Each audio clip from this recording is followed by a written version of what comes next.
World Tourism Day 2023 highlights green investments. Writers Guild of America calls off month-long strike after Hollywood's Writers Union approved a contract agreement with studios. Gulf nations brace for prolonged period of elevated interest rates following Fed's lead. Dubai unveils comprehensive guide to generative AI in media at the 21st Arab Media Forum. Russia seeks to rejoin United Nations Human Rights Council. Russia defending its sovereignty and spiritual values by waging war in Ukraine, says President Vladimir Putin. Dr. Mohammad Muizu wins presidential elections in Maldives. First shipment of Ukrainium for Rupur nuclear power plant arrives in Bangladesh.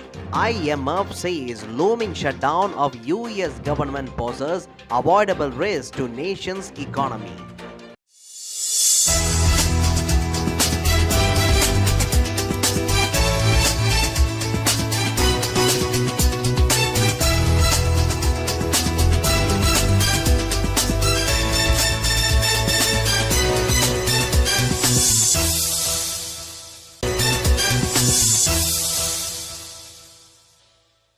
On World Tourism Day 2023, leaders from every global region have united around a shared determination to invest in the sector's growth and transformation. Held around the theme of tourism and green investments, the celebration of Global Day of Observation have been the biggest and most impactful on record. Hosted by the Kingdom of Saudi Arabia, the official celebrations in Riyadh brought together more than 50 ministers of tourism alongside hundreds of high-level delegates from both public and private sectors. They were joined by UNWTO's member states and other tourism stakeholders around the world celebrating in their own countries. Welcoming them, all UNWTO Secretary General and Minister of Tourism for Saudi Arabia emphasized the need for all of the sector to set up investments that deliver for people, planet and prosperity. The United States ranked as the top investor, followed by China, Japan, Germany, UK, Canada, Sweden and Australia. The minister emphasized that while developed and mature countries are major investors, 70% of global FDIs flow to developing countries.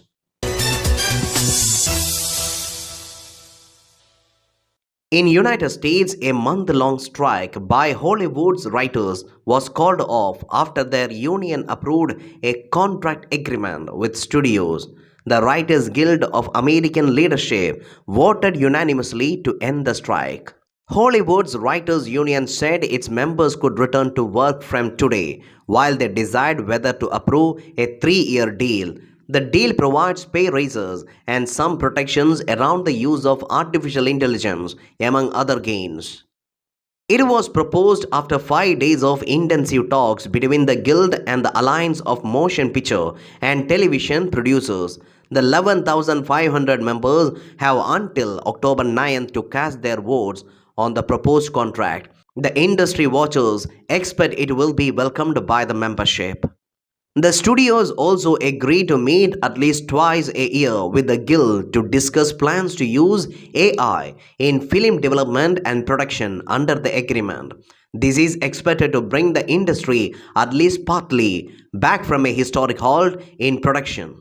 The strike that has paralyzed Hollywood started when film and television writers walked off the job in May over demands including better pay, greater rewards for creating hit shows, and protection from artificial intelligence.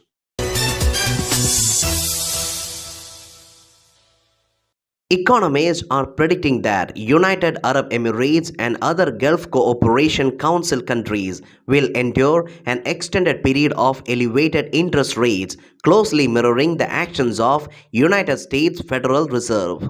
Over the past couple of years, Gulf central banks have been gradually raising interest rates in tandem with the Federal Reserve's efforts to combat inflation, which had soared to multi-decade highs. As the currency of UAE and other Gulf nations are pegged to US dollar, they closely follow the Fed's monetary policy decisions.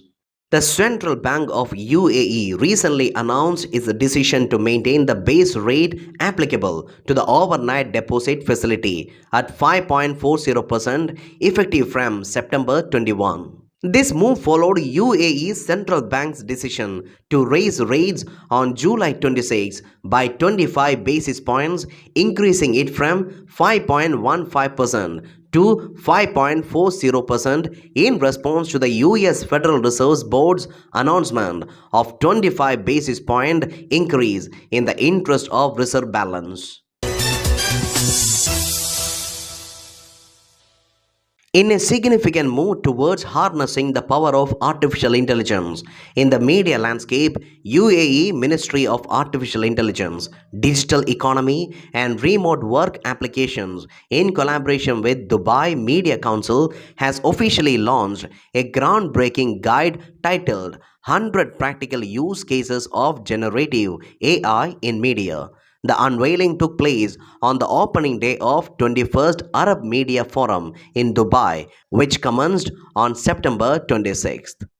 This comprehensive guide represents a treasure trove of insights and applications for media professionals keen on exploring transformative potential of AI technologies across various industry sectors. Offering a comprehensive roadmap, the guide meticulously outlines 100 practical applications of generative AI in media, spanning an array of domains from visual arts to audio content creation.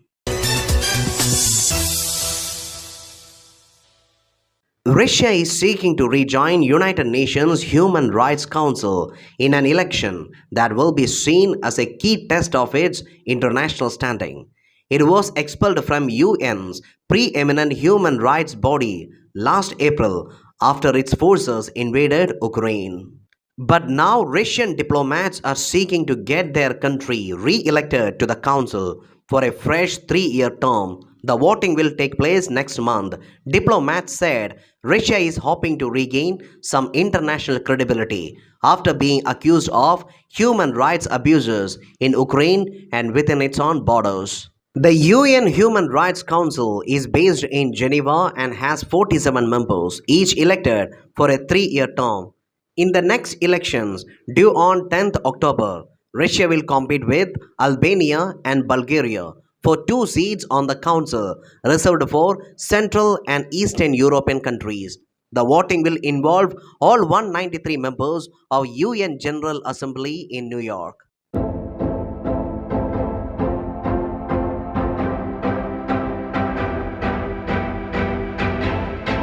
September 23rd, 1991, Armenia declared its independence from Soviet Union. September 25, 1690, the first American newspaper was published. A single edition of public occurrence, both foreign and domestic, appeared in Boston. However, the British authorities considered the newspaper offensive and ordered its immediate suppression. September 30, 1938, British Prime Minister Neville Chamberlain returned to England, declaring there would be peace in our time after signing the Munich Pact with Adolf Hitler.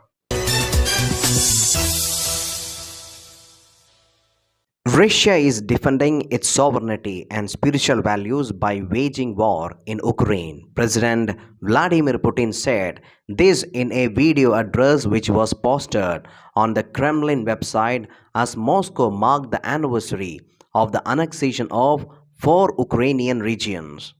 Vladimir Putin said Russia has to implement a large scale program to develop the annexed region.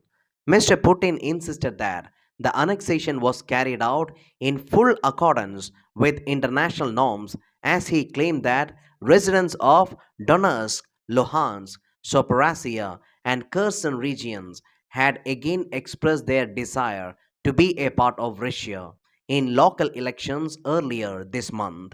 Russia appointed authorities held elections in those regions earlier this month. The votes drew condemnation from the United Nations and Ukraine's allies. Dr. Mohammad Moisu of the opposition PPM-PNC coalition has won the presidential elections in Maldives. In the provisional results, Dr. Moisu was shown to have polled over 53% of the votes. As per the laws, at least 50% votes is necessary for a candidate to emerge victorious. The provisional results of elections tallied by various media outlets in Maldives showed Dr. Muisu winning the popular vote. Ibrahim Mohammed Soli of the ruling MDP increased his support from 39% in the first round to 46% in the runoff, but fell short of necessary 50% to win. Taking to X, the president elect thanked all those who voted for him and called for the release of Abdullah Yamin, who is serving an 11-year sentence on the charges of corruption. Mr. Soli also congratulated Dr. Muisu and expressed gratitude to the Maldivian people for the democratic example they set in the elections. Mr. Soli had won the last election in 2018 by a landslide amid widespread anger over human rights abuses and corruption under his predecessor. The vote for change in Maldives comes after a strong anti incumbency sentiment and riding on a vitriolic campaign against Mr. Solig's policies. The first batch of fresh uranium, the nuclear fuel of the first unit of Rupur nuclear power plant, has arrived in Bangladesh. According to official sources, the consignment of uranium arrived in Dhaka from Russia through a special air cargo.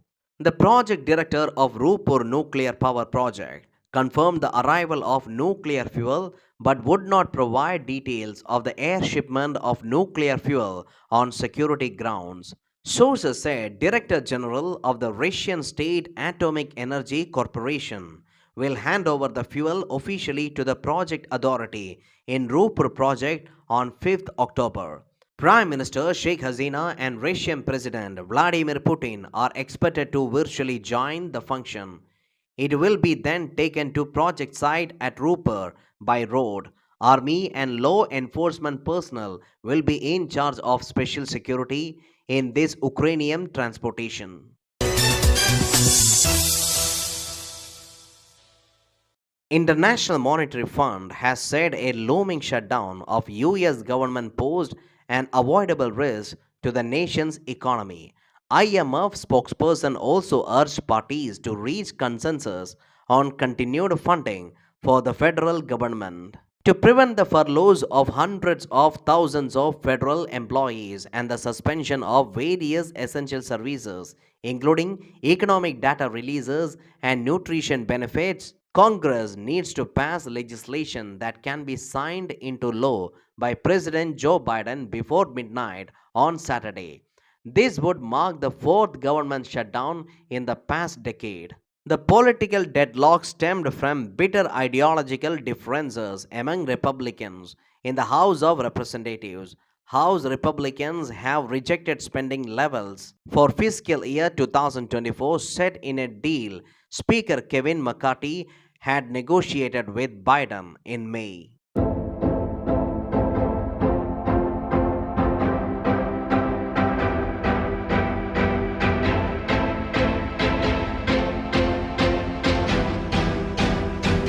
Thomas Nast was a German born American caricaturist and editorial cartoonist, often considered to be the father of American cartoon. He was a sharp critic of Boss Tweed and Tammany Hall Democratic Party political machine. He created a modern version of Santa Claus based on the traditional German figure of Saint Nicholas and the political symbol of elephant for the Republican Party.